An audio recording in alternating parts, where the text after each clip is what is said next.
This is my first wife, Sue, and we're out here as Bottle Rockets fans all the way from Boston, and we've been fans since '94. Took the trip out and sacrificing the kids' college education, I guess, but the hell with them. Test. Check, 1, 2. Test, test, test. Check, check, check. We love the Bottle Rockets. We are one of the biggest fans. We are here from the beginning to the very end. How many times have you seen them? Probably 15, 16 times. Has it been that many? Yeah. Holy cow.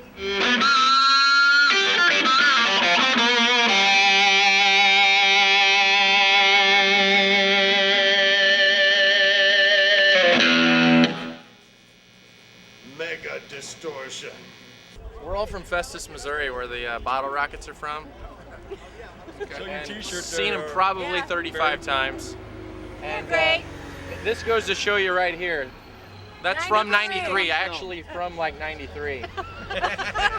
Not a new shirt. Literally, yeah, not a new shirt.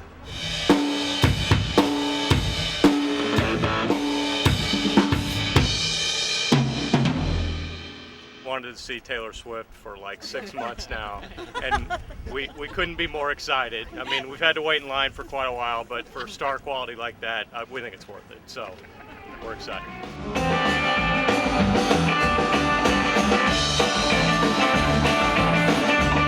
We're here to see the Bottle Rockets tonight. We're ready to fucking rock out, man. You can't curse. Well, Yeah, they'll it out. It's going to be awesome. Downtown Champaign, REO Speedwagon Avenue, Bottle Rockets. What can be better on a Saturday night? Welcome to our movie.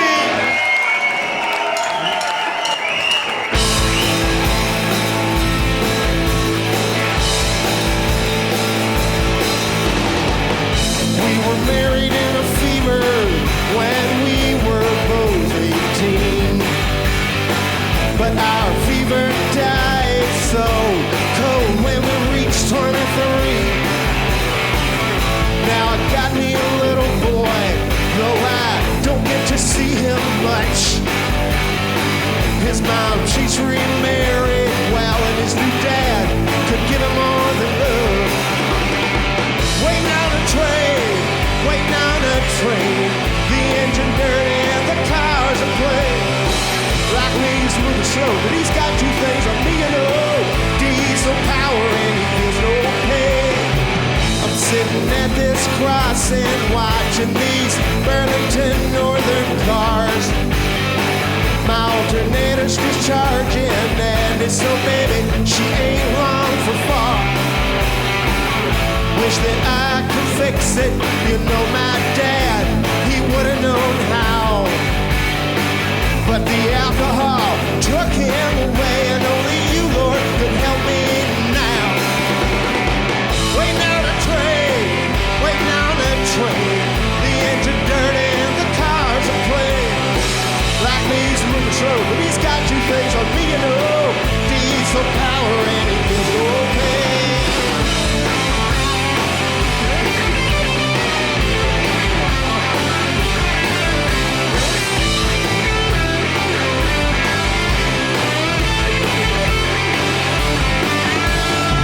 I'm so tired of being lonesome. I'm so tired of being blue.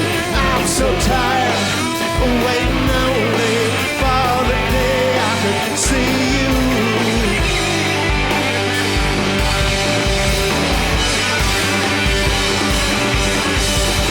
Waiting on a train, waiting on a train. The engine dirty and the cars are playing. Like me, he's moving slow, but he's got two things on me, you know. Diesel power and he feels no pain. Diesel power and he feels no pain.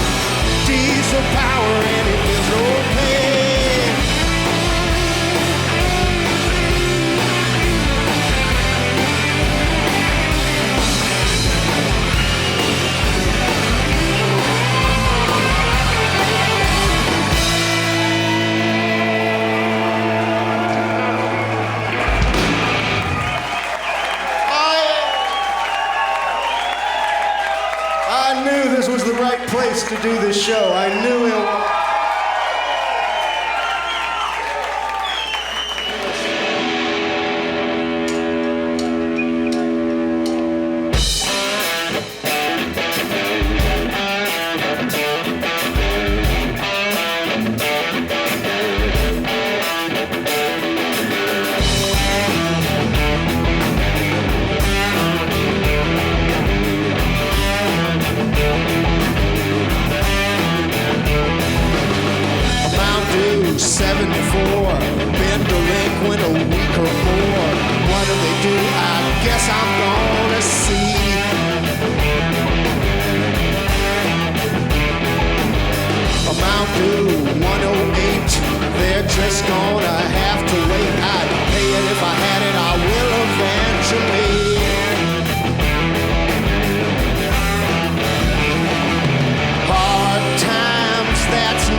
Due 74, been delinquent a week or more.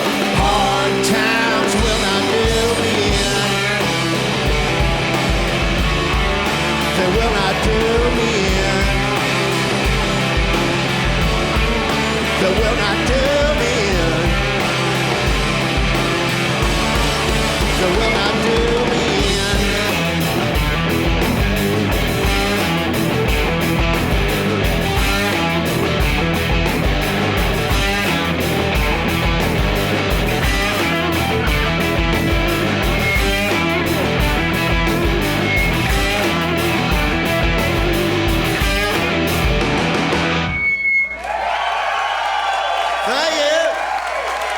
I was 15, it was Christmas of '76.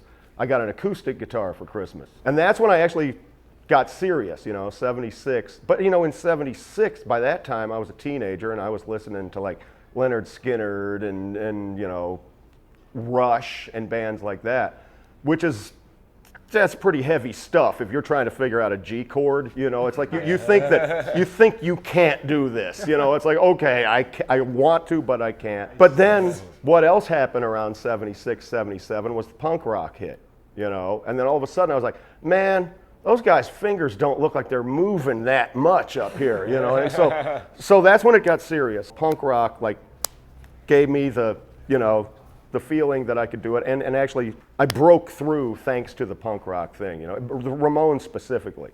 So that's what got me going.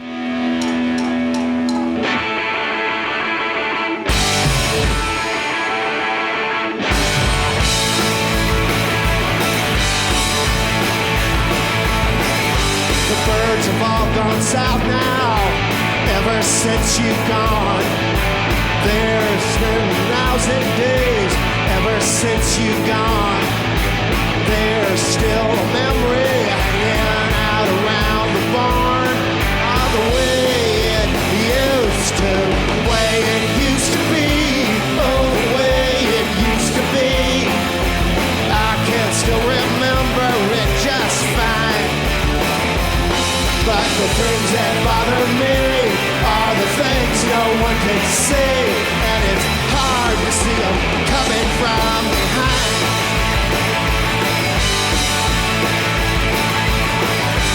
Think I'll go in the Navy, think I'll get me a career, think I'll get my GED, become quite a parent.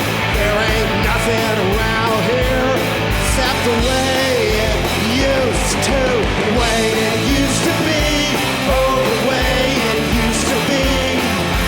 I can still remember it just fine. But the things that bother me are the things no one can see, and it's hard to see them coming from behind.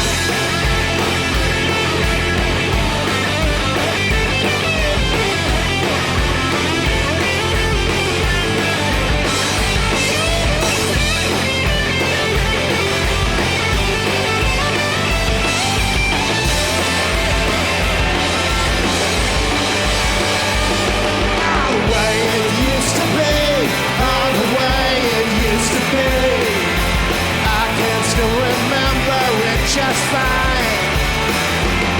But the things that bother me are the things no one can see, and it's hard to see them coming from behind.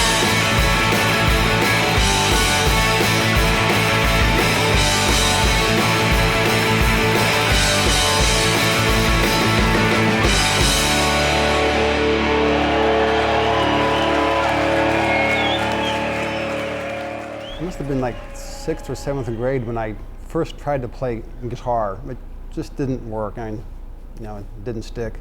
So about a year later, I remember this specifically. My dad was taking me home from basketball practice or something like that, and the song "Cold as Ice" by Foreigner came on the car radio, right? And there's this really cool drum fill near the end of the song that caught my ear, and I thought, wow, that was neat. Well, I want to do that, and it's like, hey, Dad, I want to play drums. And that was like, boom, the drumming bug caught me.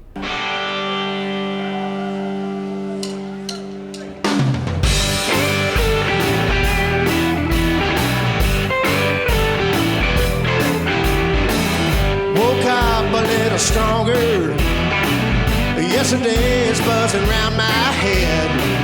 Little girl in the corner, four-legged friends messing up my bed, and I know it's a feeling I get when I look in the mirror, and staring back is a reason I just can't seem to get myself off the floor, and I know I've done it all before.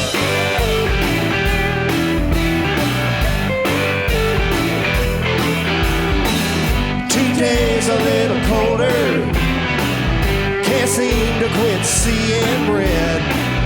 The days are getting shorter, all I wanna do just leaves my head. And I know it's a feeling I get when I look in the mirror, and staring back is a reason I just can't seem to get myself off the floor. And I know I've done it all before.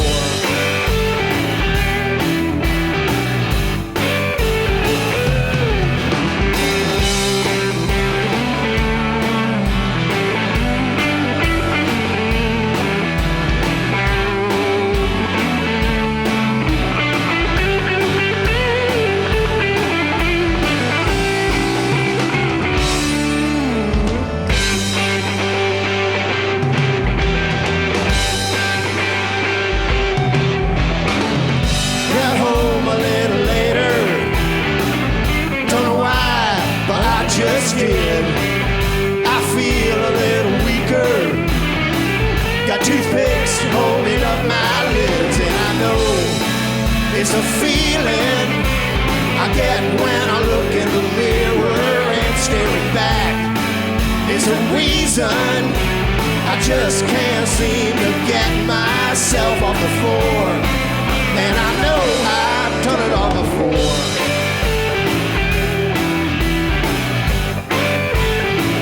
I've done it all before.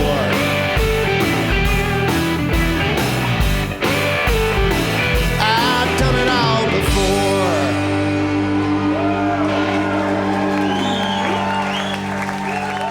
I was probably 12 or 13 when the light bulb went off. I remember I was in 8th grade. This kid in my class, John Paddock, you have to remember his name. He was playing guitar and he was playing Jay Giles' song. I can't remember. Freeze Frame? No, he's playing Angel in the Centerfold. That's what he was playing.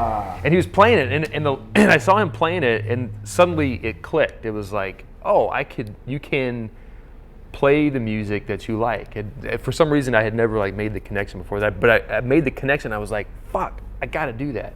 I have to do that. She was singing Hank Williams when I walked through the door. Put a nail through my heart, she wouldn't have hurt me no more. She must have been hurt bad to sing it that way.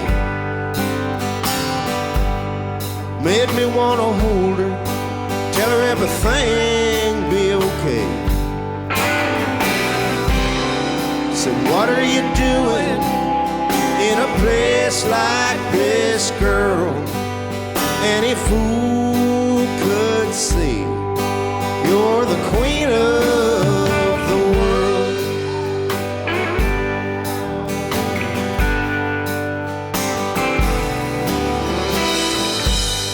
Now there's a woman who loves me, she's waiting back home. We had us a fight, left her there all alone. Then I heard this sweet angel sing You Win Again. Made me realize what a bastard I'd been. Said, what are you doing in a place like this, girl? Any fool could see you're the queen of the world. Oh, play it ugly, Johnny.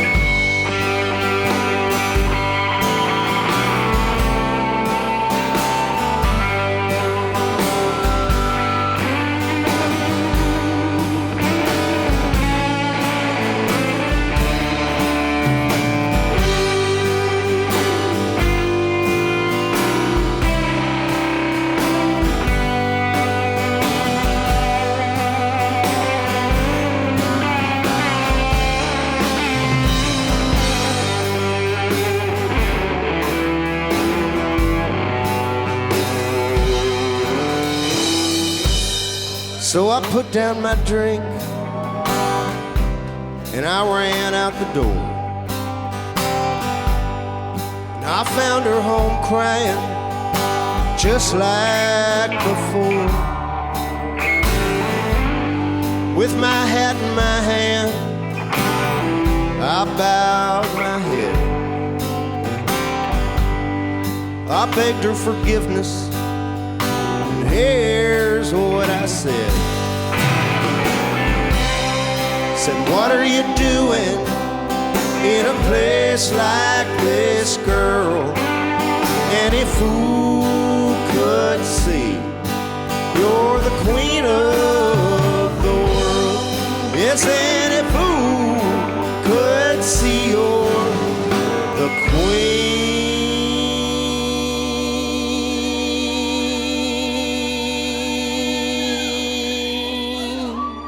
of the world.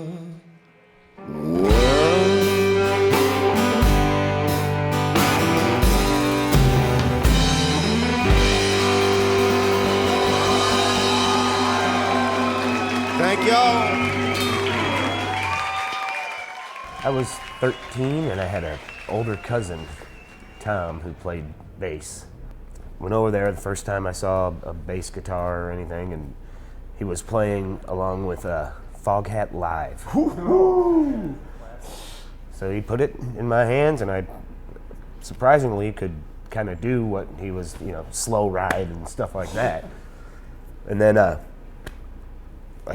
couple days later, he called me and said, "Hey, Foghat's coming to the Checker Dome. Do you want to go with me?" Which would be my first concert too. So went to that. It was great.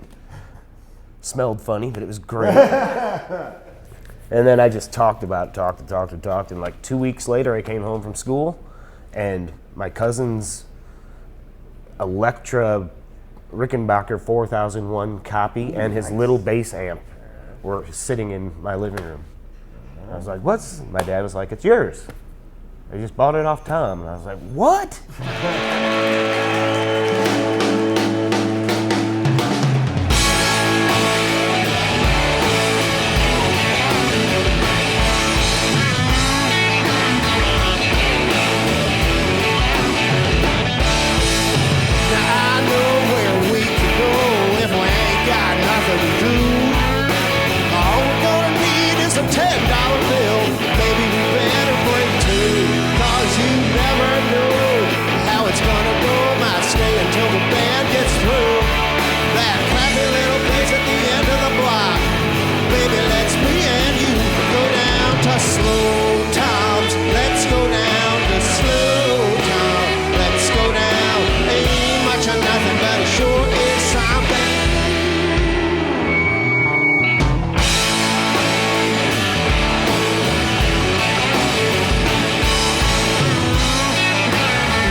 River, get down, won't you get down,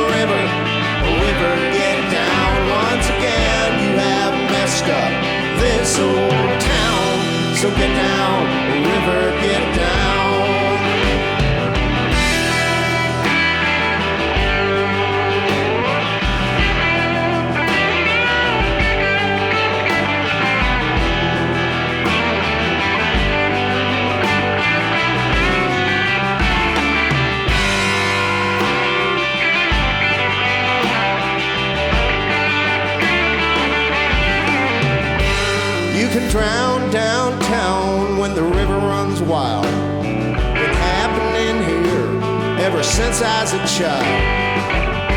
There ain't nothing you can do to stop it. Just hope for the best and mop up the rest. Get down, river, river, get down. Once you get down, river, river, get down. Once again, you have messed up this old town. So get down, river, get down. Yeah, get down, river, get down. Go on, get down, river, get down.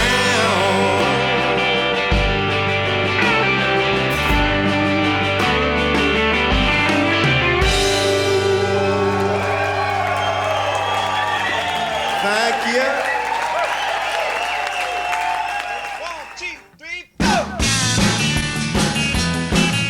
Blue Moon started around 1982 through mutual friends, really. Brian was playing music with some other friends, and I was playing music with my friends in high school. We had a drummer named Evan Sauer, and it was kind of a crazy thing because we had a singer named Scott Summers, and Scott Summers was a better drummer than Evan Sauer, and Evan Sauer would have probably been a better frontman than Scott Summers, but it didn't work out that way, so we had them reversed. Just by process of elimination, I think also for the lack of anyone else to play with. Just kind of got whittled down to, oh, I guess I'll go play with those guys because, you know, all your bands fall apart in high school. The mysterious Scott Taylor made the whole thing happen, and he got us Mark as our drummer. He was a high school English teacher, still is. He was my high school English teacher. I was teaching school at St. Pius High School in Festus, Missouri, and Bob Parr and Scott Summers, who were in the very first band Brian was in, were in a study hall talking about the Ramones. And in 1978, hearing somebody talk about the Ramones, particularly in Festus, Missouri, was a big deal. So we struck up a conversation. They said that they had some friends and they were learning to play instruments. And we just kind of struck up a friendship. And Brian was one of those friends. So we go over to his house, and he just had records everywhere. I mean, I didn't know anybody that had that many records. It was just like, whoa, how do you have this many records? On February the 9th, 1964, I had just turned 9 the day before. I saw the Beatles on Ed Sullivan, and I was a total music nut from that point on. I would go to the stores and get the cutout records, you know, anything that had people with long hair, cost a quarter, 50 cents. And so I had a pretty big record collection. And he had stuff we'd never ever, like Sir Douglas Quintet, you know. It's like that's one of the first things he ever played me. He put on the Mendocino album. I love you so, please don't go. Please stay here with me in Mendocino. I had read something in Rolling Stone where Bob Dylan liked Sir Doug. So when I came across, those records, by golly, I bought them. And Brian was attracted to that right from the beginning. I was like, whoa, that's like way cooler than what I've been listening to. What else you got? And then he would like let us take records home, you know, and we would go listen to this stuff. I have the personality of a teacher. If I like something, I want to try to get other people to like it. So all I was doing was playing records I liked. Through that, we just became like the best of friends, you know. He was the one who knew that Brian and his band were having trouble with drummers. Evan Sauer quit, and then the Blue Moons didn't have a drummer. He knew that I was a drummer having trouble with bands. And he says, well, hey guys, I know a drummer. And just through process of elimination and Scott's encouragement, we got together and rehearsed. That's how it happened. The crazy new teacher in town with the incredible record collection, and I think he's responsible for the band, really.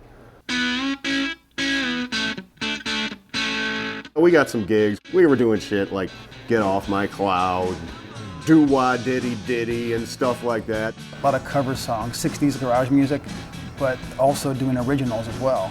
We made a couple of cassettes, you know, and we had some original songs, but they weren't anything really to talk about. You know, they were just little goofy songs, just to amuse themselves, and then dabble in the basement with tape recorders and record them.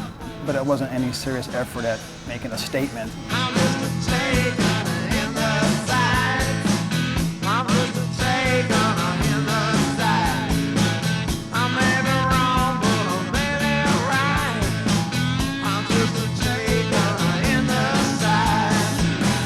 the Blue Moons had a short life, and the singer left the band. And then when the singer left, Brian took the front role as the singer. I became the lead singer just by default because nobody else would do it.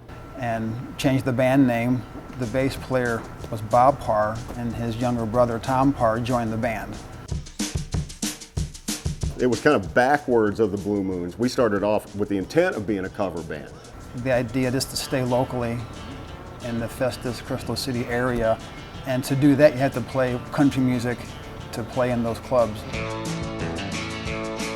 We were going to be a country cover band. We were going to do like the right stuff, Merle Haggard, Buck Owens, all that kind of stuff. Along with rock stuff, Georgia Satellites, plus originals. Yeah, well, I know we're different and this might sound heavy, but I think that I'm a Ford and baby, you're a Chevy. Well, that's okay, I can't appreciate any good car. Back at that time, we're talking the early 80s here, nobody wanted to hear that stuff. We're friggin' doing Buck Owens and they want to hear Dan Seals. I want to bop with you baby all night long and stuff like that. So very unpopular band. So we had very limited success with that. Then we just got angry. We're like, man, we can't do nothing right. That was like Chicken Truck version 1. Then Chicken Truck version 2 is when we kind of restarted with the idea of going to St. Louis and playing the original music clubs. I know a guy's going away. He might even be leaving today. Where he's going, he's gonna stay. 'Cause he ain't coming back. Roll out, out on the roll out. He ain't out there today. Our old friends were from a band called the Primitives. The Blue Moons played shows with them. Well, then we read in the local newspaper that they had started a new band and called it Uncle Tupelo. And we're like, Uncle Tupelo, what kind of name is that? Let's go see them. So they said, oh, you guys got a new band? Yeah, we got Chicken Truck. So we ended up doing a show together. We were doing our country stuff, but those guys always kind of had like the punk rock kind of vibe about them. We saw them do a sound check and we're like, well, we're going to have to do this different, So we went up there and cranked the stuff up and then from that, the country music turned up really, really loud. That kind of turned into writing our own songs that kind of were of the same style. And we kind of discovered Neil Young. His influence was very heavy at that time. And I just really drifted heavily that way, and we got louder and louder.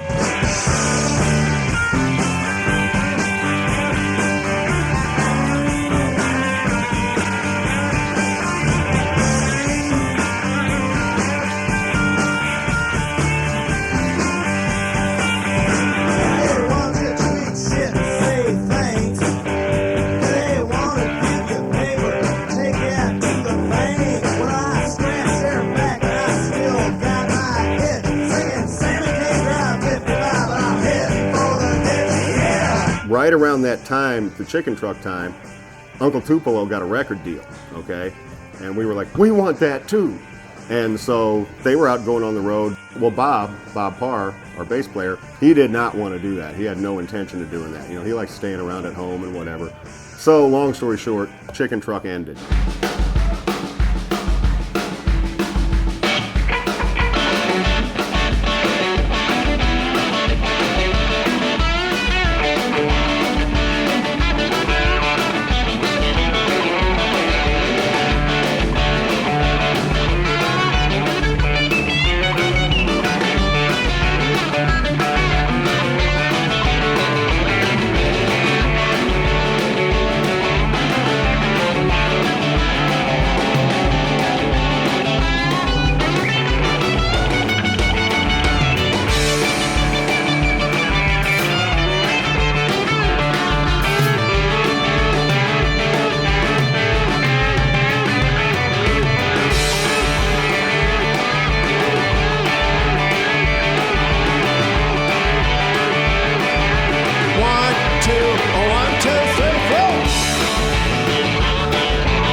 Chevy.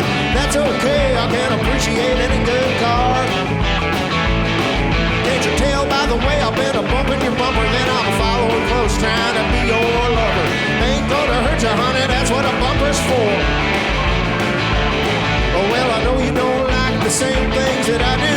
gonna stick to you like Elmer's white glue. So sticky that you'll never get me off your hands. Even if you try and wash me away, just stick around and clog up your drain. Hate to have to tell you, but I'm one of your future plans. Well, you're a little tomato, you're a hot little dish. You're every kind of everything a boy can wish. And whenever you're ready, we can go steady, and I ain't even joking at all. Nope.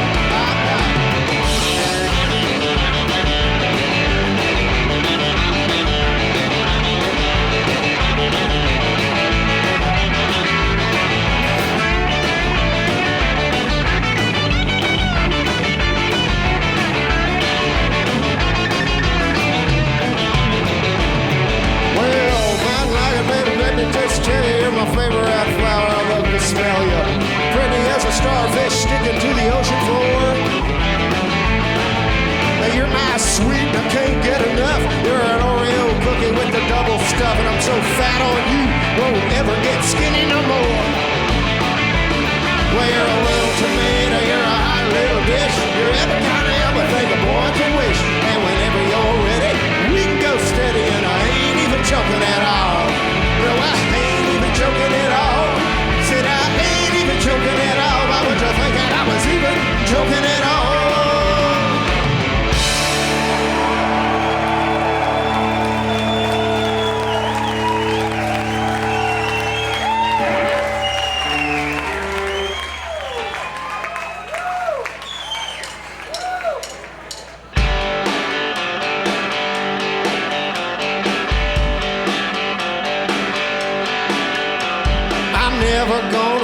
Another day.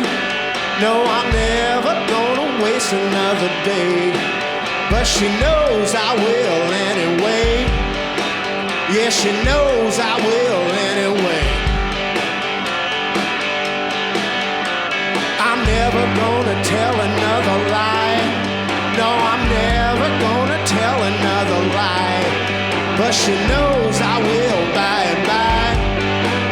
Yeah, she knows I will by and by.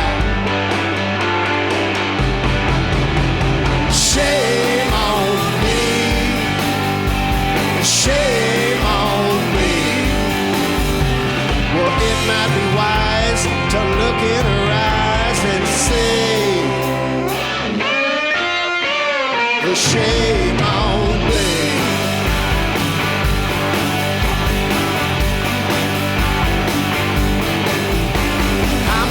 Gonna start another fight.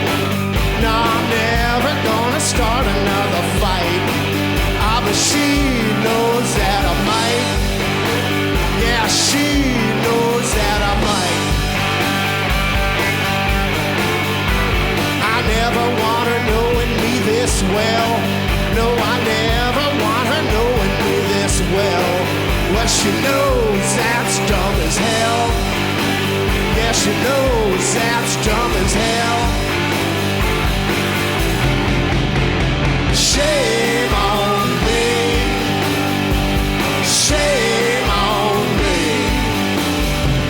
Well, it might be wise to look in her eyes and say, the shame on me.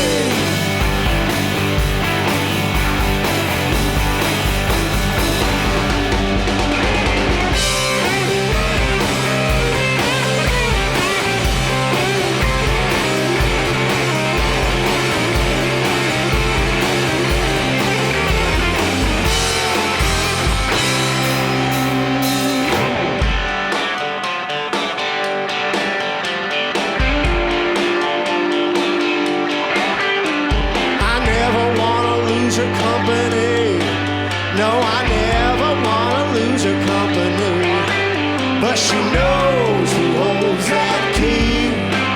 Yeah, she knows who holds that key. Shame on me. Shame on me. Well, it might be wise to look in her eyes and say, the shame on me. The shame on me. shame on, shame on, shame on.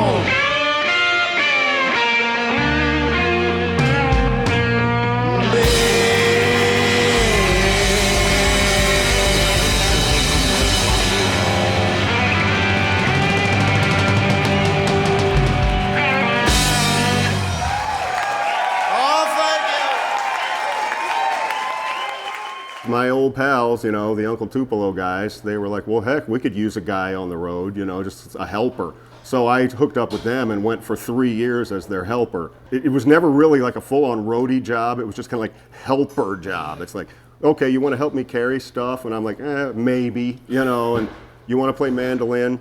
I guess so. You know, I was kind of like the reluctant helper, but, you know, it was fun. We had a great time, and I was a terrible roadie, terrible roadie.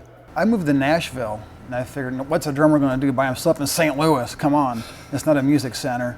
So I thought, what's the closest music city? And that would be Nashville, and went there, and you know, it's really funny. Of all the band members to move to Nashville, I'd be the most unlikely because I didn't grow up with country music at all, and like you know, my parents were playing Perry Como and Vicky Carr.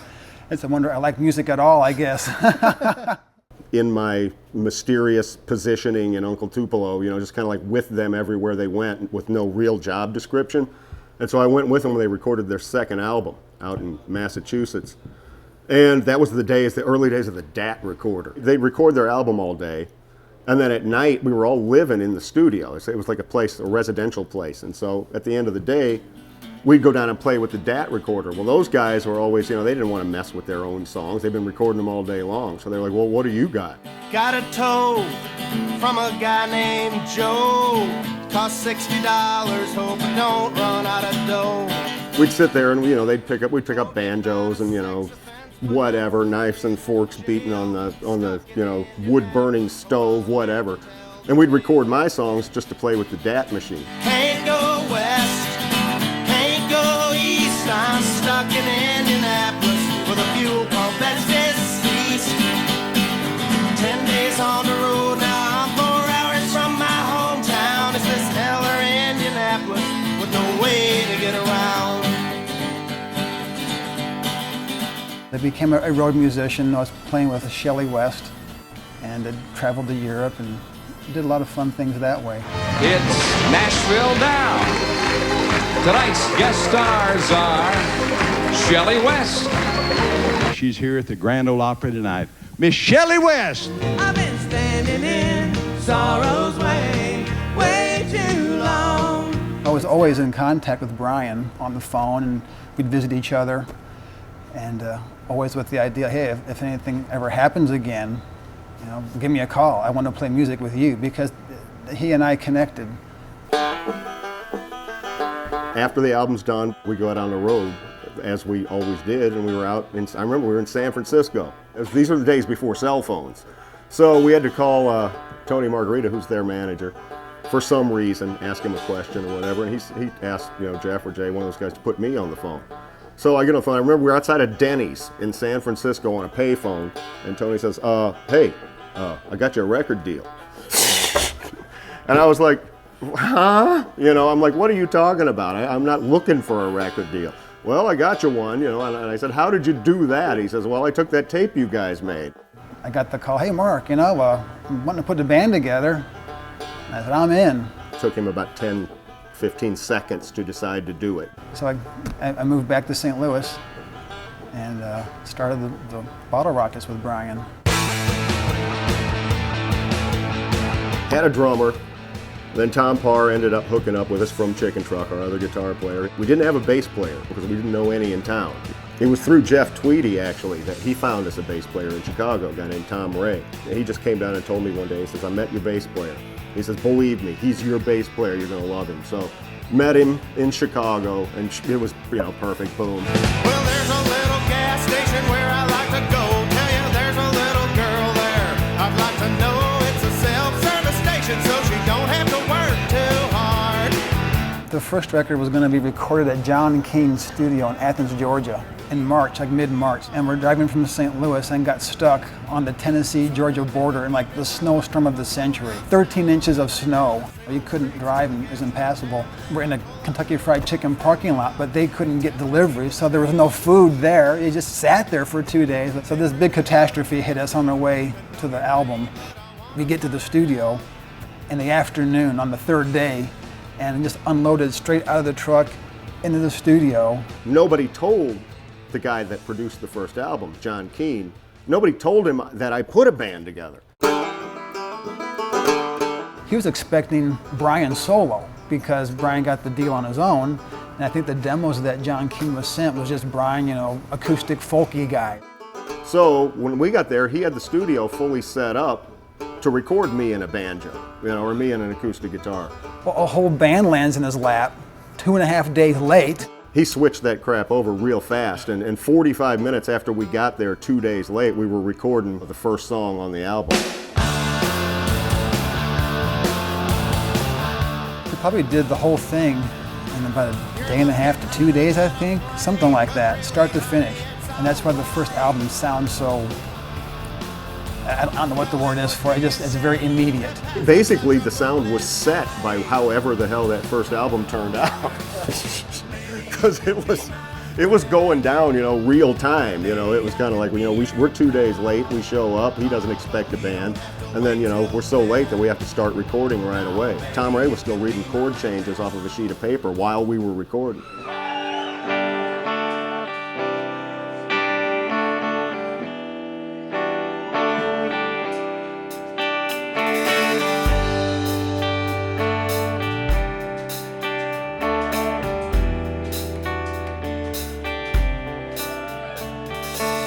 You ever see that damn thing, that burned out shell? For a little while that trailer must have seemed like hell. Kerosene works, why not gasoline? If kerosene works, why not gasoline? The kids wore rags, he never worked too much. Who's a judge to decide how much this world could punish? Kerosene works, why not gasoline? If kerosene works, why not gasoline?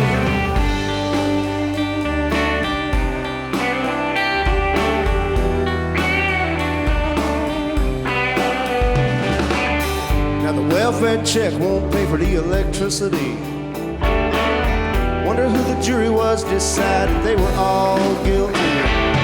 Kerosene works, why not gasoline? If kerosene works, why not gasoline? Fire started about 3 a.m., none of them would survive. They hated that goddamn trailer, so it burnt them up alive. If kerosene works, why not gasoline? If kerosene works, why not gasoline?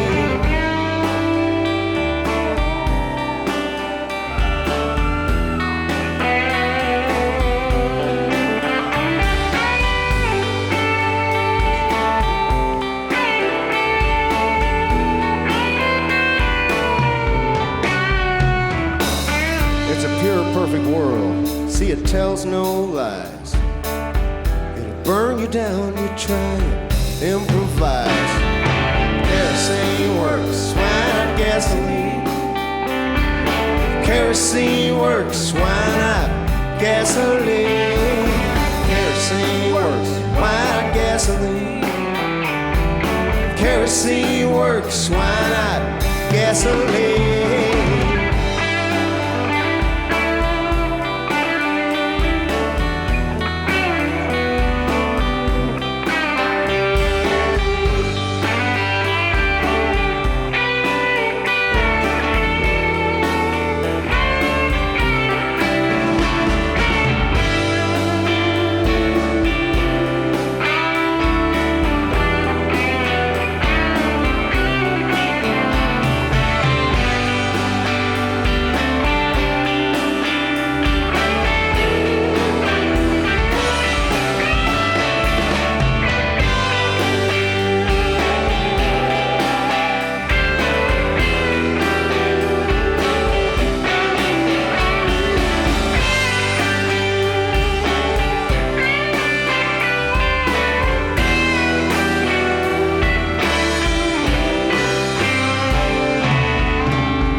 person. Got me a gun and a badge, I'm a man. Radar gun, radar gun. Now 43 from where I was sitting, 30 miles an hour, that's the law of our land. Please remove your license, find your registration. What is the name of your insurance man? Radar gun, radar gun. I'm making money and I'm having fun with my radar gun, radar gun. With my brand new radar gun.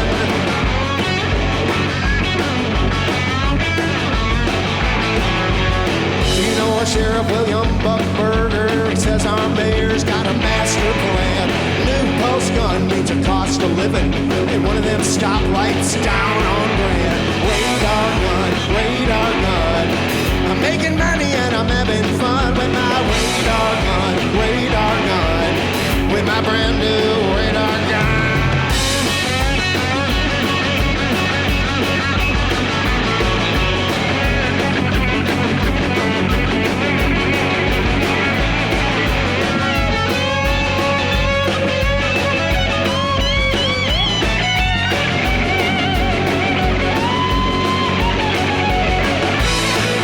Schedule 19 on a special election. Got our money problems right in hand. Dropping them lemons like a hot potato. 50 down to 30, oh man, oh man. Radar gun, radar gun. Making money and I'm having fun with my radar gun, radar gun. With my brand new radar gun. Brand new shiny Simmons radar gun. Me and my partner go patrol car, cruising on the parking lots at the shopping malls, scanning those dashes and mirrors and visors. The little detectors are ruining it all. Johnny caught one on an 86 T-Bird. I'll pull up slow just as close as I can. Milliwatt seconds on maximum output. We'll dust that puppy with a one small blast of my radar gun, radar gun. Making money and I'm having fun with my radar gun, radar gun. With my brand new radar gun now.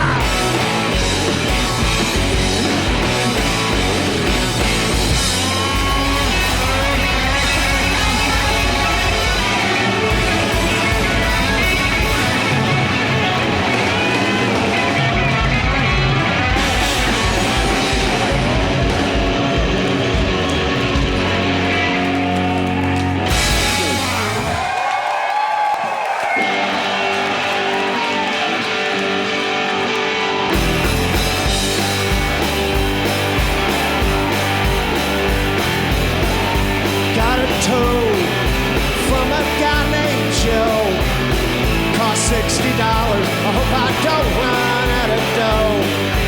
Told me about a sex offense, but in 3 days in jail.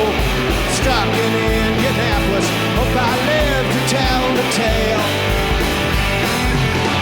Can't go west, can't go east. I'm stuck in Indianapolis with a fuel pump that's deceased.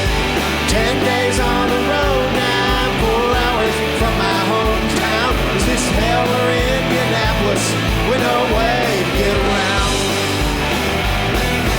Call my girl to tell her of the troubles that I had. First time I called her in 10 days, I guess that made her mad. Far as she's concerned, I belong in this Hoosier state. Stuck in Indianapolis with no way to set things straight. Can't go west, can't go east. I'm stuck in Indianapolis with a fuel pump that's deceased. 10 days on the road now, 4 hours from my hometown. Is this hell or Indianapolis with no way to get around?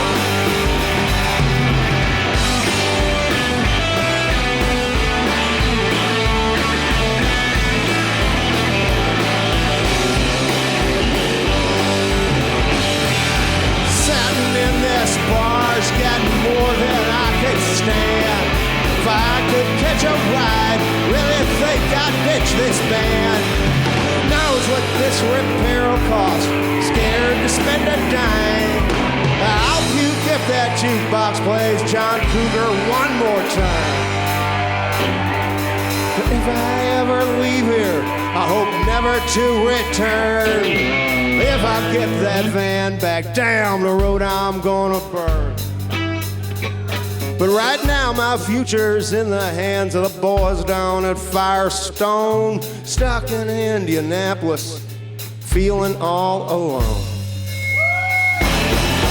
Can't go west, can't go east. I'm stuck in Indianapolis with a fuel pump that's deceased. 10 days on the road now, 4 hours from my hometown. This hell or Indianapolis with no way to get around. Sad as this hell or Indianapolis with no way to get around.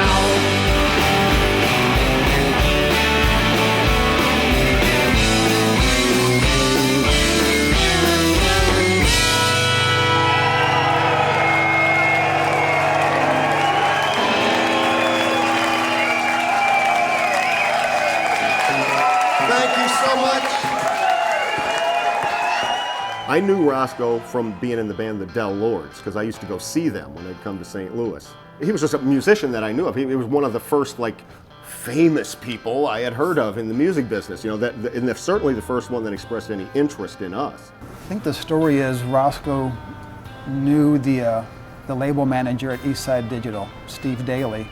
And when Rosco heard the first record, he said, well, I like this, I want to produce those guys. So we played our first show ever in New York City. Rosco came down to the show.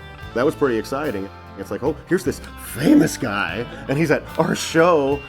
The guy with Joan Jett, who played the solo to I Love Rock and Roll, that guy? Well, yeah, we'll do it. We'll work with him for sure.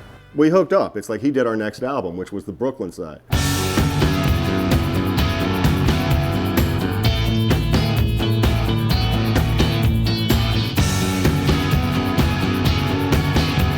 Those were pretty legendary days back then, It's like we were all just, wild guys, out for the first time, But he was also a big partier in those days himself.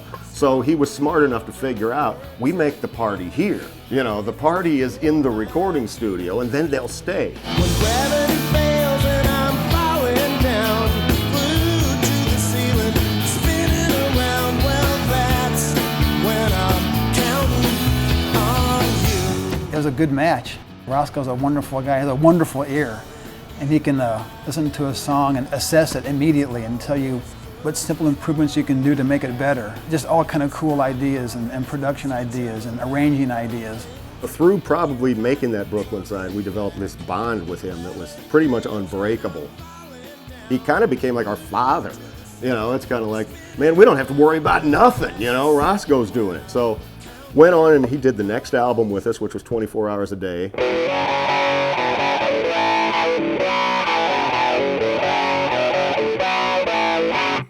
I always think of 24 Hours a Day as Roscoe's album because Mark was sick. Mark had some kind of incredible lung infection, I don't know what. So he was 1 foot in the grave the whole session. Tom Ray had 1 foot out the door the whole session. I had both feet in the friggin' whiskey bottle the whole session. Tom Parr was right there with me. We were pretty much living on booze. And Rosco pulled that thing, out, and it's like I listen to it now and I'm just amazed at how little involved I was with it, But like Rosco said, he said, hey, you guys brought the songs. You got a look on your face like I'm from outer space. I'm making this my home base.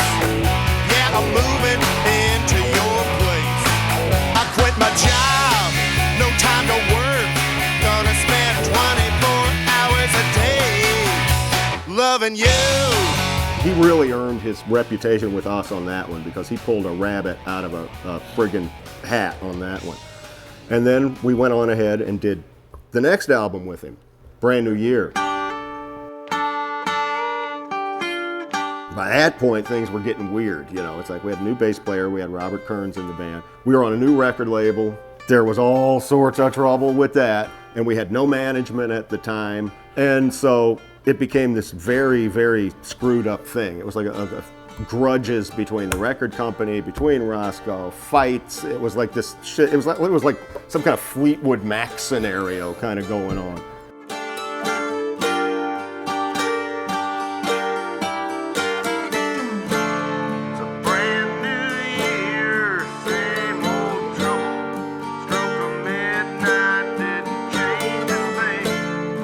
whole thing didn't turn out very well, and somehow or other we took that as a sign that, you know, it's time to quit working with Rosco now. It was like a full-on relationship, you know. We had the honeymoon, we had the, you know, friggin' taking care of each other, and then now we're falling out with each other. It's like, you know, it's just like the whole relationship had done that. And this is over the course of pretty, you know, the Brooklyn side was recorded in '94.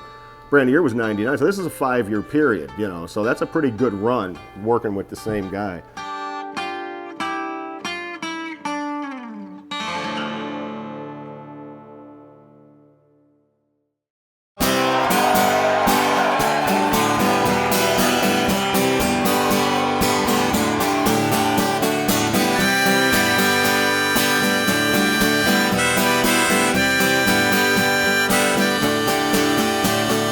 Took a little fall, snapped one of my bones. Now I ain't at work, no, now I'm here at home.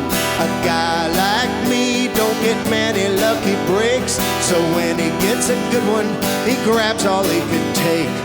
I fell down, so here I lay. Got the workman's comp, so everything is okay.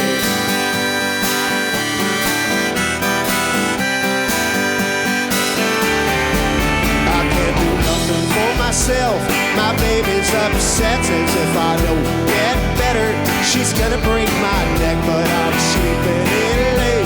I just say, what the heck, this is my dream come true, doing nothing, getting a check. I fell down, so here I lay. Got the workman's comp, so everything is okay.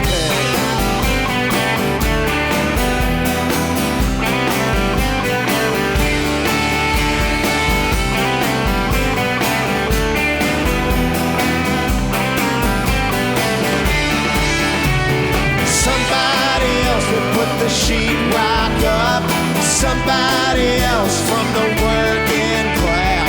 Somebody else could get up at dawn.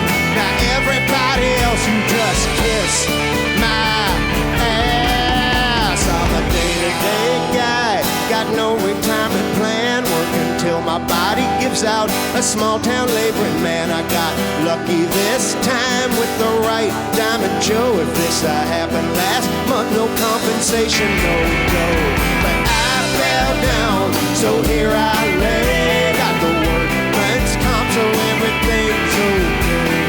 I fell down, so here I lay. Got the workman's comp, so everything's okay. I fell down, so here I lay. Got the workman's comp, so everything is okay.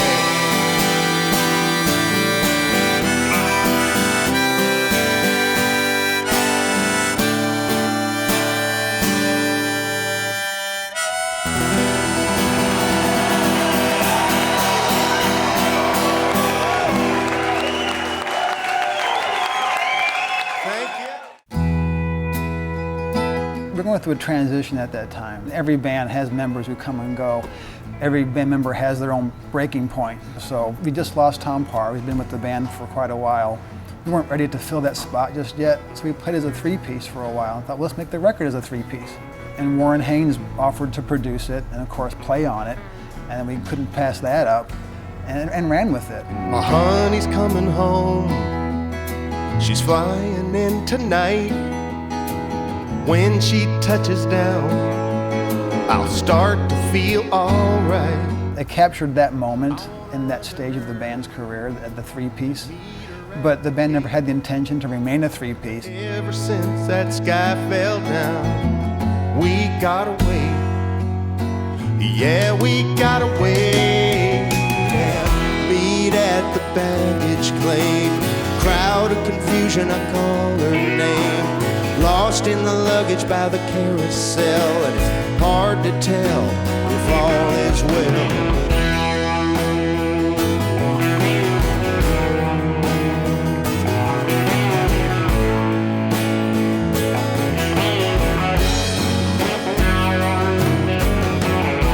We used to kiss right at the plane for this whole world went insane. I'd hold her in my arms till she'd make me let her go.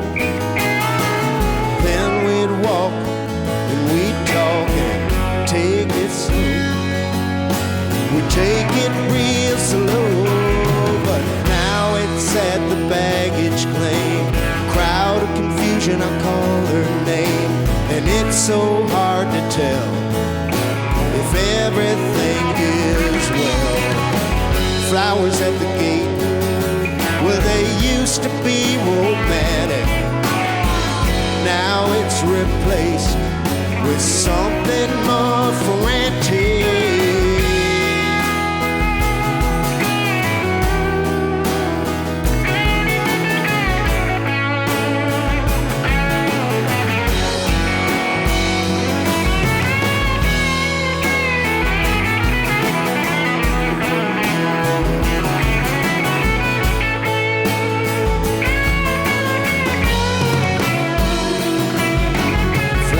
At the gate, well, they used to be romantic.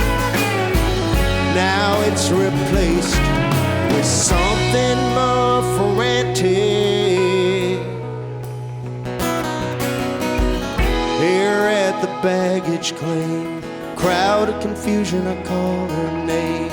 Lost in the luggage by the carousel, hard to tell if all is well. Here at the baggage claim, crowd of confusion, I call her name. I just wanna hear her say that everything's okay. Here at the baggage claim, crowd of confusion, I call her name. Lost in the luggage by the carousel, and hard to tell if all is well. Here at the baggage claim, crowd of confusion, I call her name. I just wanna hear her say that everything's okay.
Ladies and gentlemen, boys and girls, smokers and non-smokers, gather round. I'd like to introduce the greatest band on earth. Ladies and gentlemen,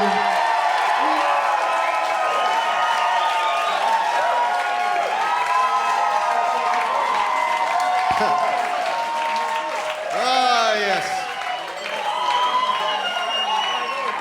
On the guitar, the best guitar player in the world, John Horton. Give him a hand. We knew of John Horton around St. Louis. He actually got involved with this originally as a bass player because we have a little side band. We kind of knock around town playing music and needed a bass player. So John kind of signed up as a bass player for that band and then slipped into the guitar spot in the Bottle Rockets.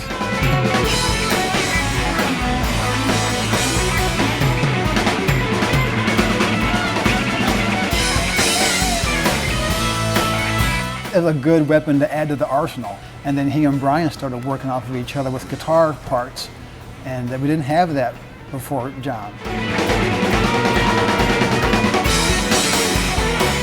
It took a while for that to develop. Because when John joined, he was coming from the world of singer-songwriting. Yeah, I got to play loud again. Actually, I had to learn how to play loud again. I'd spent so much time like backing people up. I sort of had to like play less preciously, maybe sometimes. Ladies and gentlemen, especially the ladies, you are about to be whooped with the flying mahogany red arrow of steel.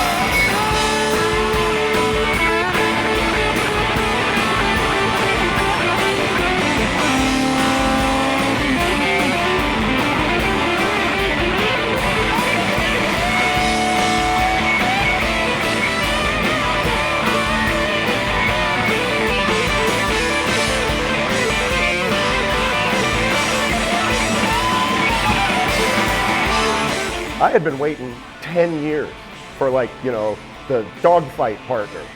It's the first time we had two guitar players capable of playing lead guitar and, you know, rhythm guitar and supporting and contrasting and jamming. You know, it's like, so it was like, yeah, having two bulls in the fight.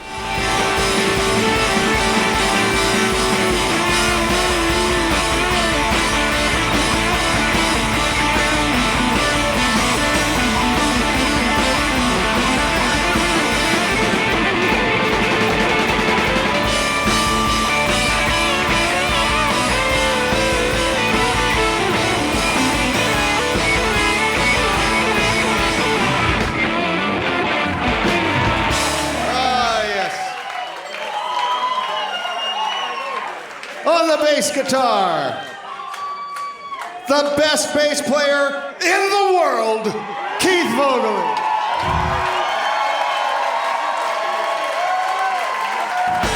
Our bass player, Robert Kearns, hit his breaking point and left the band. And I started calling around St. Louis, you know, you put the word out, hey, we're looking for a musician. Keith was suggested to us through another music friend, Mike Martin.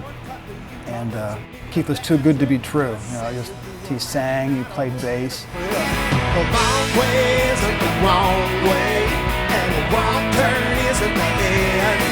Well, if it's understood, maybe something good is coming at you round the bend. Left flagship in the morning to make solid my night.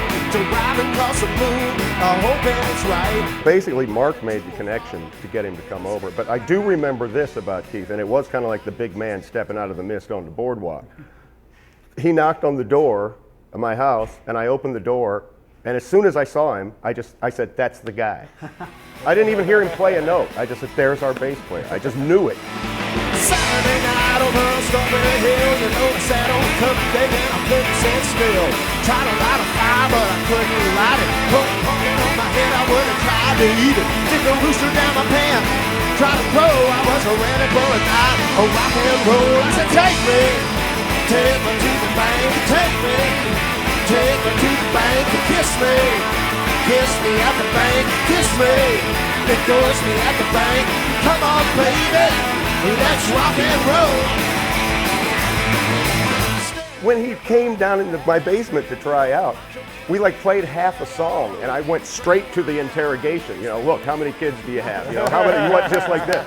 It's like as soon as he sang the first harmony on the first song, I was just like tired. But you know, he was like, "Well, I came all the way down. Can't we play some more songs?" And I learned 13 songs. We did half of one. I'm like, no, we're doing every one of these songs.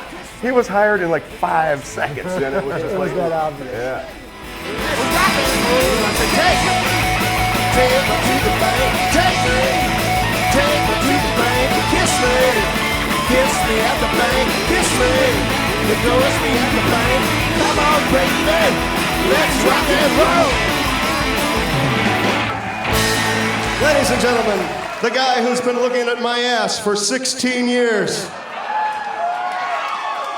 He's watched it change size. He's watched it do all sorts of things. What we have back here on display for your perusal is the best drummer in the world, Mark Ortman on drums. I've been playing with Mark since 1981 or something like that. Just out of the hills, His song was slick and about took a spill on the plateau. Snow axle deep, still made rock springs and time for some sleep.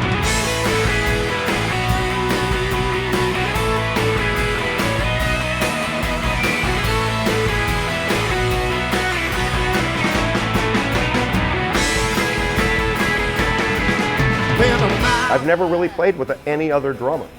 I love to play guitar while he plays drums.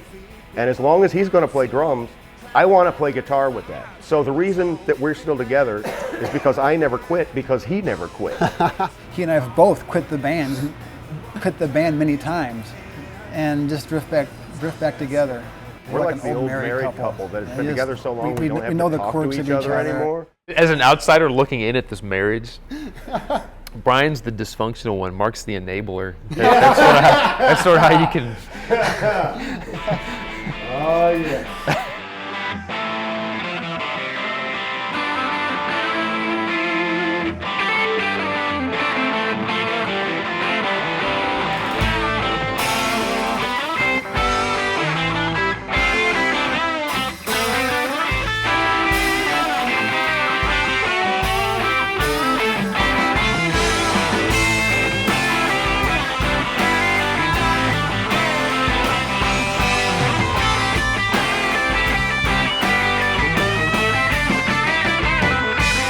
For me, it's always been the music. Well, music and Brian's and my friendship and the chemistry. It freaks me out how I can just like think about something, you know, like think that I'm gonna like make this little move, and he's there. It's like, how does that shit happen? He's like magic.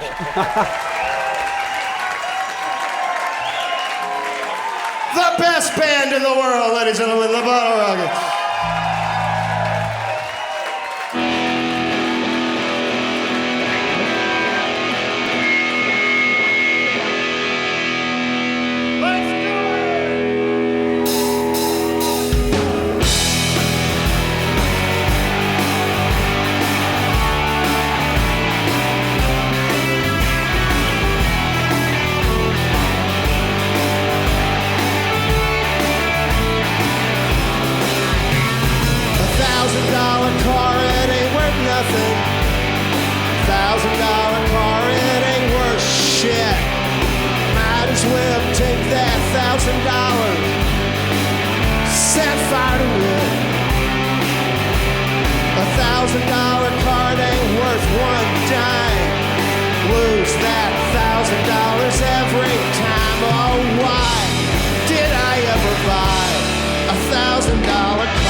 Your gaskets and paint over your rust. You'll still end up with something that you'll never trust. $1,000 cars, life was through. About 50,000 miles for it got to you. Oh, why did I ever buy $1,000 car? $1,000 car, it ain't even gonna roll until you go at least another 1,000 in the hole. Sink your money in it. There you are, the owner of a $1,000 car.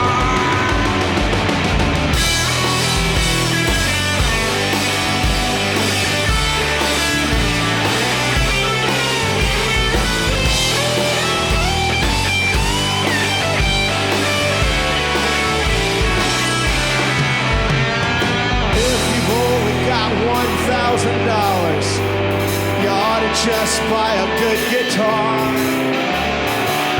Learn how to play it, it'll take you farther than any old $1,000 car. If $1,000 car was truly worth a damn, then why would anybody ever spend 10 grand? Oh, why did I ever buy $1,000 car?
spaceman out of control again, stumbling over words again, finish before I even begin. Gravity fails, I'm falling down, glued to the ceiling, spinning around where that's when I'm counting on you. Calling you my better half was always good for a laugh, but it's not always such a laugh when I think that you're not coming back. Gravity failed, falling down, glued to the ceiling, spinning around where that when I'm counting on you.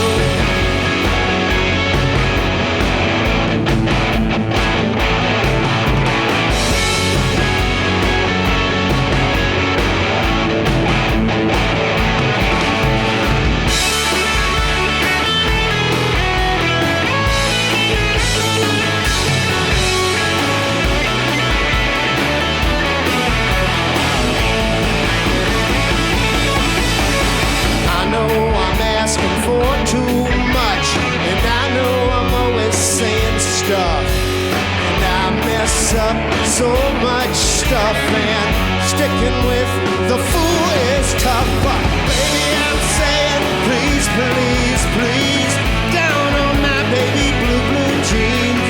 Maybe it's something in my jeans, maybe it's something in my jeans. Gravity fails, falling down, glued to the ceiling, spinning around where that when I'm counting on, that's when I'm counting on, yeah, that when I'm counting on you.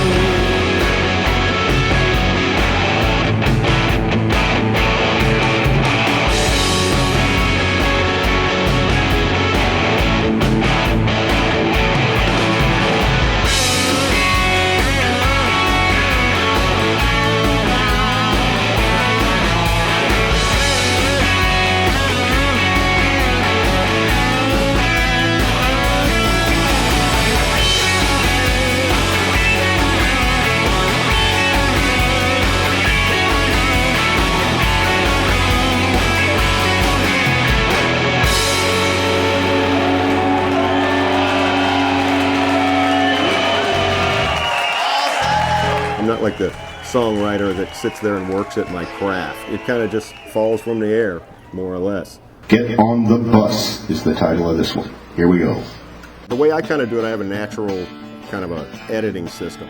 It's that if it comes in my head at some point in the day, and I remember it later in that day when I want to go back and work on it or whatever, then it's worth keeping. If it's something I can remember, if it's some little thought that pops in and goes away, that wasn't going to become anything anyway. It's kind of like got to be something that sticks. When my long day's work is through, still one thing I've got to do. I got to get on the bus and ride it on home to you. I'm not a big fan of fiction. I'm not a big fan of science fiction. I like the real stuff. I like something that I can relate to myself. With the bone change riders and their stacks of wine and the young sharpness, the logical kind, we all get on the bus, take it on down the line.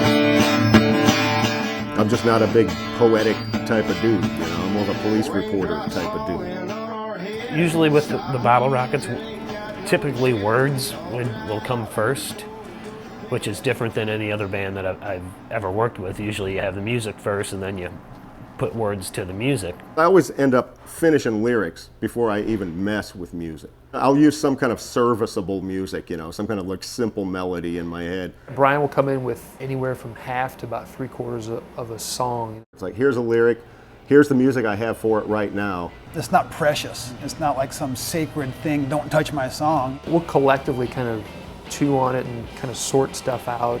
Everyone just kind of gets their hands on it then and monkeys with it. And John will start fiddling with something. Replace a part. And then Keith will say, well, why don't we try this? We'll just dismantle it and reassemble it. And then it just turns into a Bottle Rocket song. If I could be a little bit older, if I could be be a little bit friendlier, if I could be a little bit colder, then I would be a little bit better.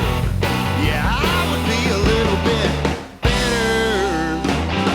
But I'm a middleman, stuck in the middle, right between anything tangible, just a middleman, looking for a little something that'll make me more radical.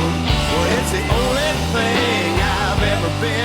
Right now, it's really more collaborative than it's ever been in the history of the band. I don't have to do anything but come in with the roughest idea, because it's like you got 4 guys working as one together. It's cool when you totally trust your guys to come up with stuff. Brian is the principal songwriter. He's the focal point, but everyone in the band does write and always has, and it's encouraged. Mark's written some cool songs too, and so is Keith, so those guys are pretty savvy, songwriters. I do actually think about the Bottle Rockets when I'm writing, but with me I always have the music and the lyrics, and I bring that in and show it to Brian and the rest of the band, and then maybe they would change it up a little bit to fit, Brian's personality, I guess. When you're writing music, you have to write something that you have to write for Brian, because he has to be able to believe in what he's singing and saying.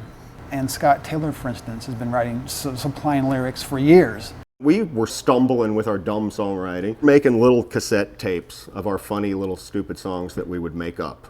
And so he would help us out, like, why don't you try this, or why don't you do that, or why don't you, and then next thing you know, he's got like a sheet of lyrics, and he can't write any music to it. He's just been writing stuff down from an English teacher's perspective.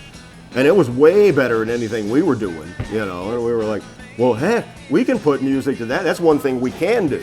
Well, I first started with Scott Summers, and we wrote a song called Mississippi Surfing together.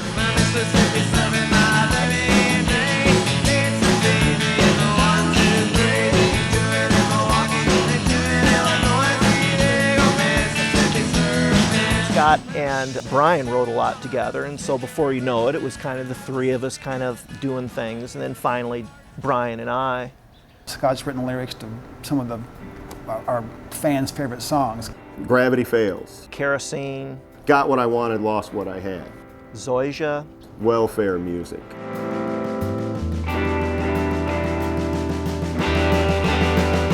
It's like, 40% of everything we do. It's like, it's most of my favorite ones. We don't write together. Basically, he hands me sheets of paper with lyrics on them. And then my job is to put music to them and make them mathematically fit. It's kind of like, because, he'll use big words that are not singable. You can't sing that stuff. So you got to figure out how to distill it down. What can I say that he just said that fits in a song format, kind of a thing.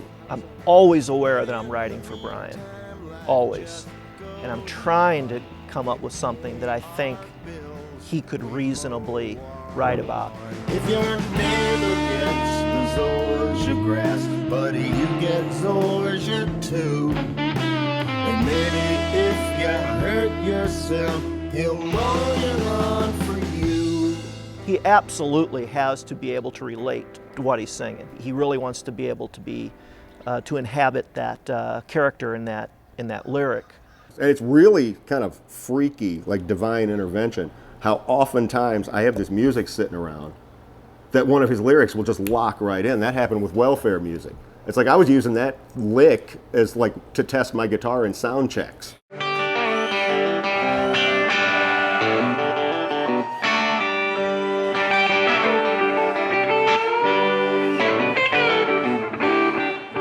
That was just something I did in a sound check to see if the guitar was working. And then sure enough, he had this lyric, and I'm like, man, I wonder if that'll fit over that. And boom, there it was. She quit school when she was 17, sending her on TV calls her welfare queen. Used to be daddy's little girl, now she needs help in this mean old world.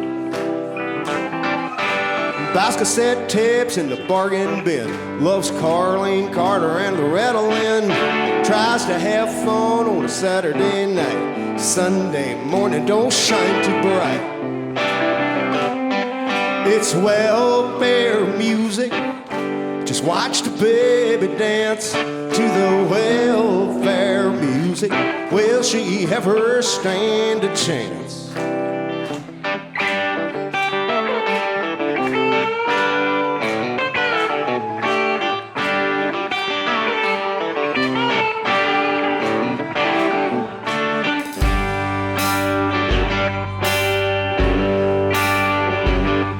Takes two to make three, but one ain't here. Still chasing women, drinking beer. Says nobody understands how it feels. That don't pay them monthly bill. An angry fat man on the radio.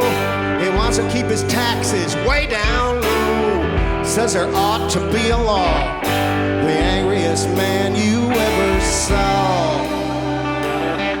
It's welfare music. Just watch the baby dance to the welfare music. Will she ever stand a chance?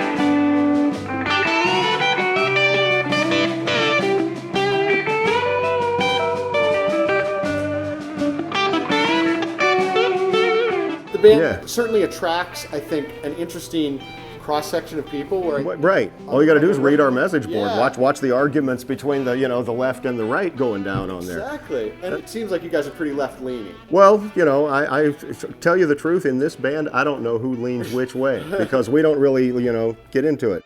The whole attitude of the band is very working class. Brian's dad worked in a factory. My dad was an iron worker. I don't usually write too much that's political. Scott Taylor's more of the political guy. But, I have a political slant, to things that I do. As far as the politics of it go, I grew up in a very right-wing situation. I'm not. I ain't right, I ain't left. I'm right down the middle somewhere. I can't even say I'm right down the middle. Some days I'm more left, some days I'm more right. It depends on what you're talking about. I don't like knee-jerk one way or the other. Even though I may not agree with people, I don't like the smugness sometimes you get on the left about rural people.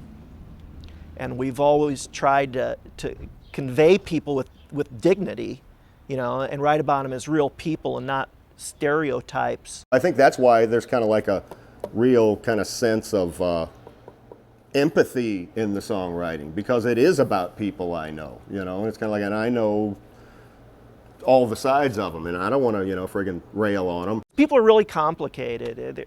People are so strange. They can be so one way on one issue and so another way, completely different on a different issue when you say a person's conservative or liberal. I think it's a success in the fact that we have both kinds of those fans. It's a success, which means we're not really, putting anybody off in any way. It's really hard writing a political song to not sound preachy, because I hate preachy political songs.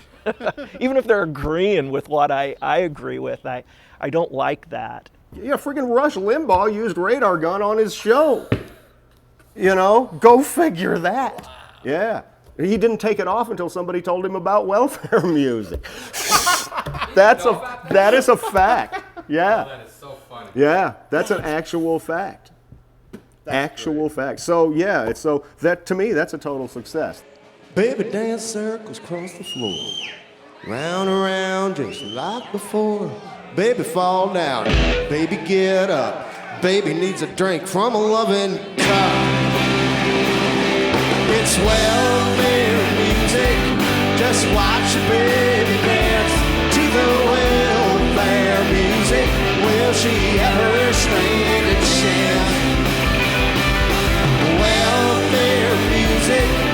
Just watch baby dance to the welfare music. Will she ever stand a chance?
The last record we recorded in Memphis with another producer, and everybody's parts were good enough that nobody felt like anybody needed to change anything. And the producer did have some suggestions. That was actually a perfect situation for what the band was in at that time, and that John had not ever recorded with us.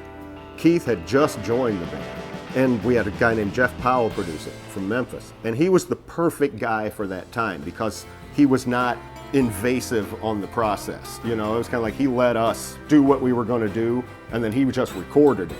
So it was great in bringing in the new guys.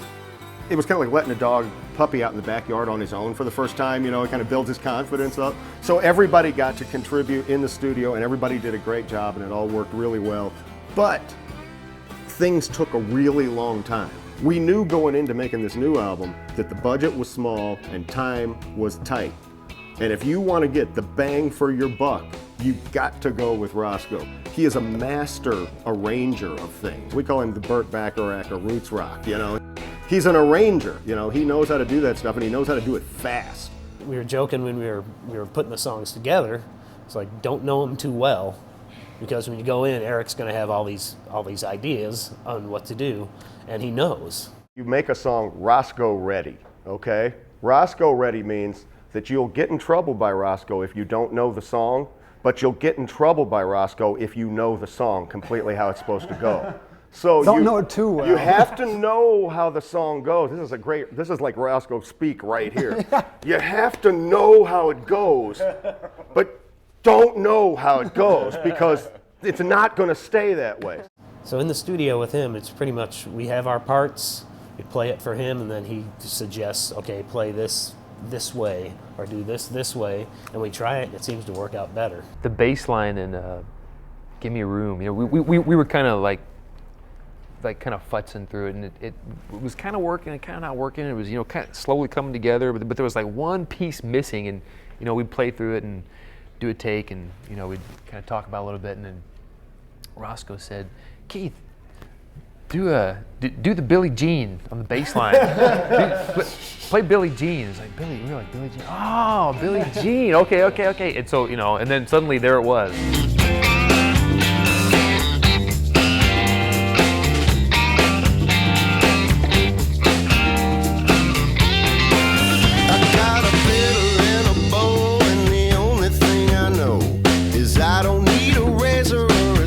This is like the second album of the new band. We got the wind in our sails off the first album with this band. And then, you know, so we're riding on that, you know, the surfboard is rolling.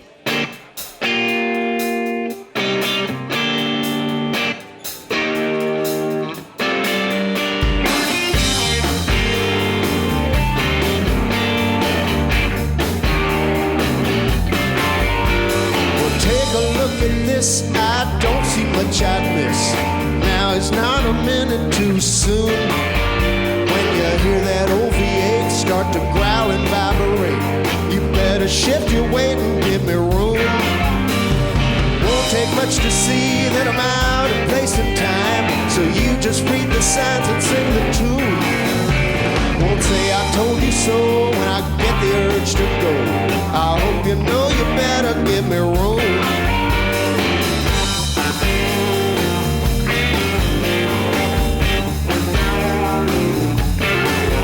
Drive this car into the ground, round and round this old town. That just ain't the thing I got to prove. When those miles are rolling by, you will never hear me cry. You know why, you better give me room. Don't take much to see that I'm out of place and time, so you just read the signs and sing the tune. Won't say I told you so when I get the urge to go. I hope you know you better give me room.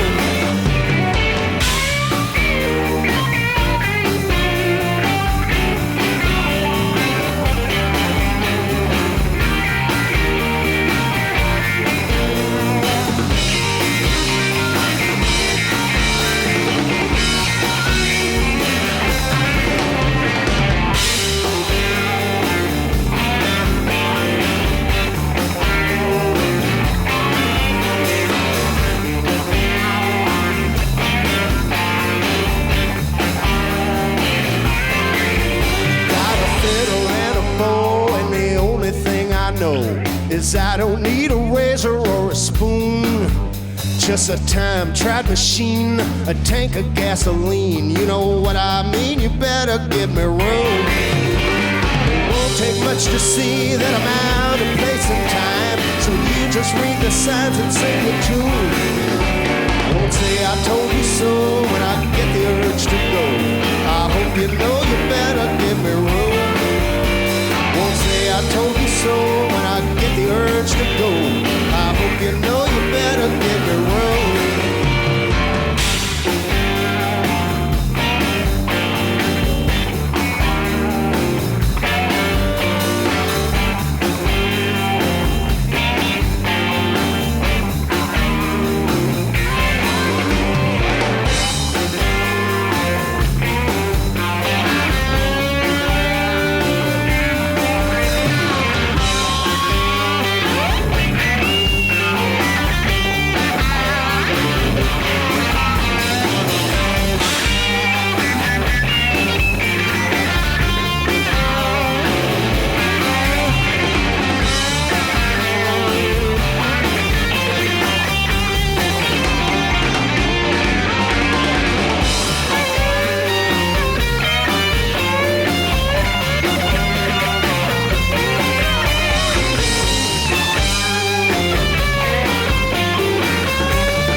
introduce the new album, Eric Gamble. He's back, he's back.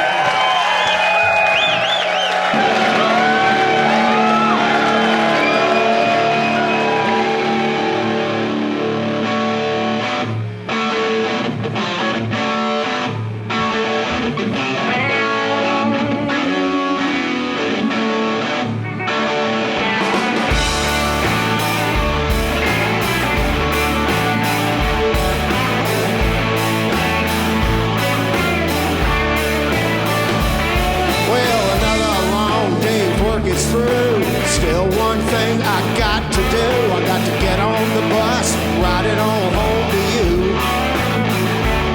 Well, you got the car, so I can't drive. Take my $1.75, go wait on the corner for my chariot to arrive. With the bump change riders and the sacks of wine and the young sharp dressed ecological kind, we all get on the bus, take it on down the line. The raindrops falling on our head. Stock we use and ain't got no shed. Hope we all dry out before we go to bed. I got halfway on, still getting wet behind the lady with the stubbed out cigarette who hasn't found her jury voucher yet. When the bum change riders and the sacks of wine and the young sharp dressed ecological kind all get on the bus, take it on down the line. Oh, wow.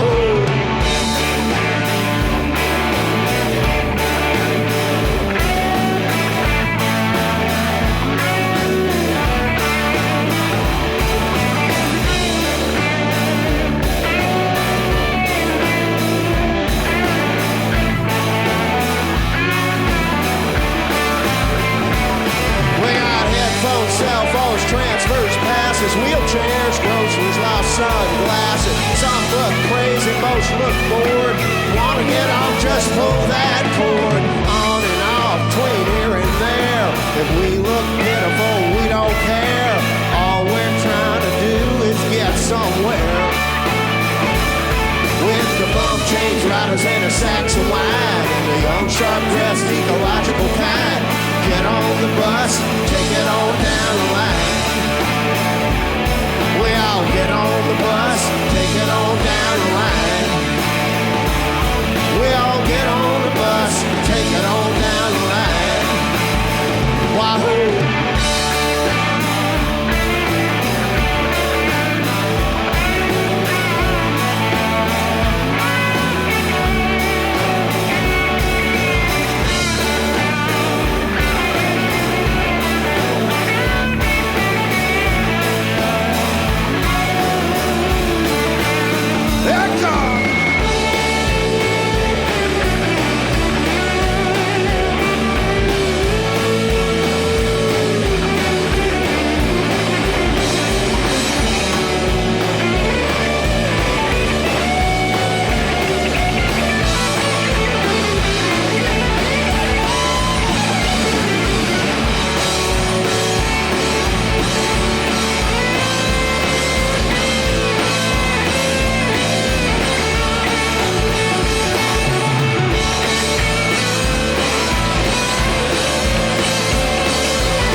Right now, the band is at like the best spot for me it's ever been in, with Keith and John in the band. It's like when you get a band, you know it's a band. You know, there's a bunch of guys that play together, and then there's a band, and this is a band. No knock against any of the earlier bands, but this is by far the best Bottle Rockets lineup. I think this is a great American band right now. We've done that changeover stuff too much, you know. This is the final lineup. This one feels right. The chemistry's right. I don't even want to look for nobody else. This is the family. I mean, we could welcome someone else in, but we can't let any of these guys out. One of the last times I saw them in one of the 15-year anniversary shows, they were playing a set of covers at the end, and I was just getting a pure feeling of guys who were doing what they do really well and really loving it. I swore that I wouldn't do this past, you know, like I won't be doing this when I'm 35. And I'm like, I'm not going to be doing this when I'm 40. You know, I'm not going to be doing this when I'm 45. At 45, I quit saying that. So it's like, yeah, you know, see that white van out there? We'll probably be in that thing, you know, like friggin' when we're 70 years old. I don't know. I think there's certain musical styles that have a limited shelf life. But I think what we're doing it's kind of open-ended. Seemingly nothing can kill us. It's like, you know, big success, low success, you know, great band, bad drunk band, you know, whatever. It's like we just keep going. It's like, I don't know, nothing will kill it. Nothing, it's not killable.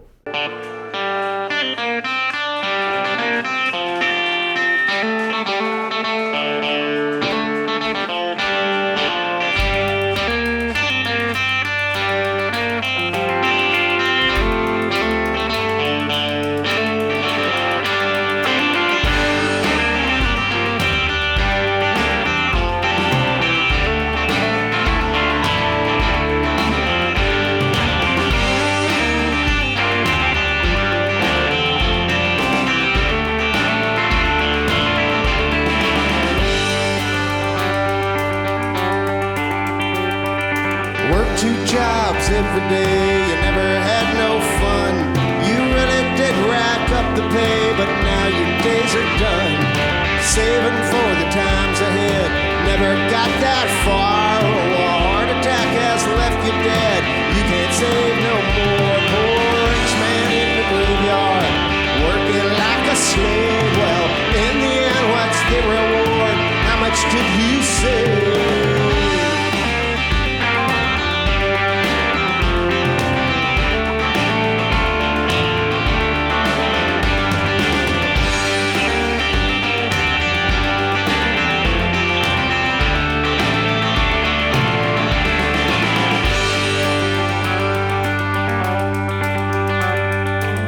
Your fingers to the bone, you never took a wife. You and your money were alone to the last day of your life. Didn't smoke, didn't drink, worked honest and hard. You just never had the time to think. You couldn't be caught off guard. Poor rich man in the graveyard, working like a slave. Well, in the end, what's the reward? How much did you save?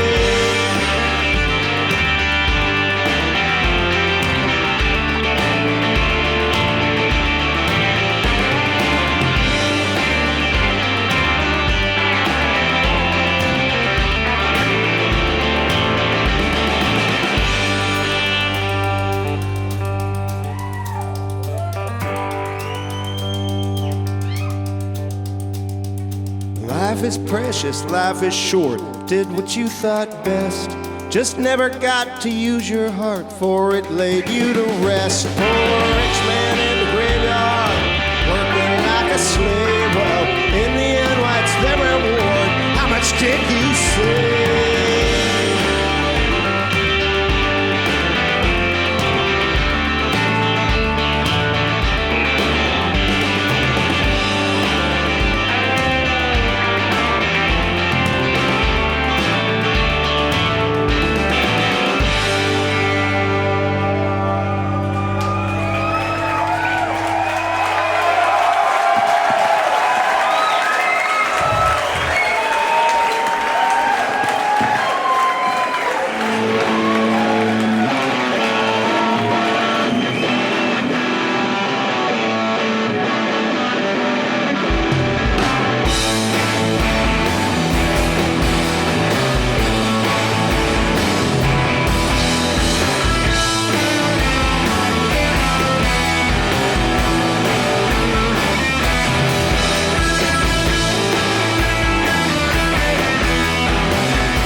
shit's on Channel 3. The crappie or a biting the sea.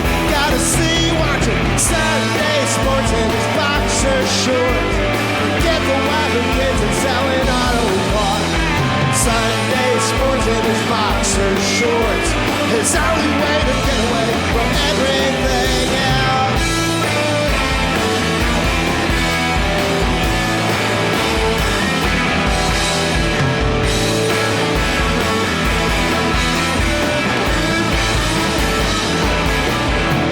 You know the kids gotta keep it low. Better not miss nothing on a bowling show.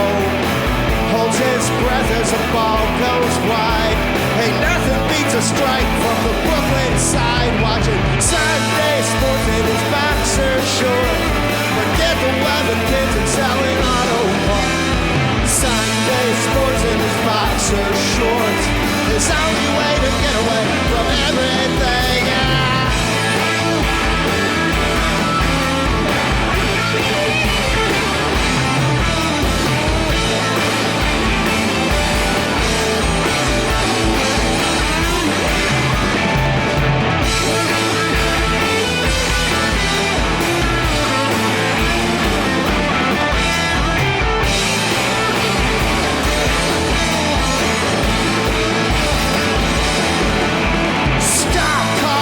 And that's the best of all. 100 miles an hour straight into a wall. Then it's time for dinner and he's off to bed. He can make it through another boring week ahead. To watch Sunday sports in his boxer short. Forget the wife and kids and selling auto parts. Sunday sports in his boxer short. His only way to get away from everything else. Sunday sport, boxer shorts, no wife, no kids, no auto park. Sunday sports in his boxer shorts. His only way to get away from everything else.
We were gonna stop, but you changed our mind.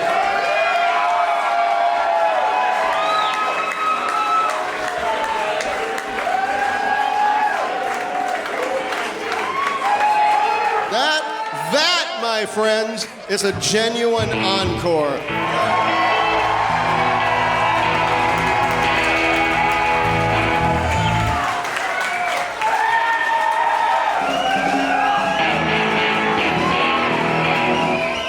The encore has received major disrespect over the years. It's like people walk off stage fully expecting to come back. This was a real live encore. You actually made us come back.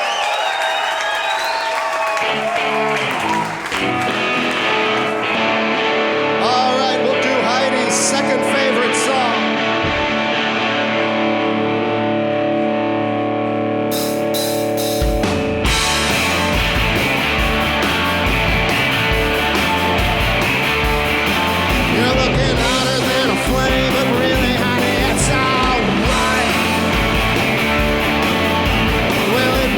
Shame to pass up such a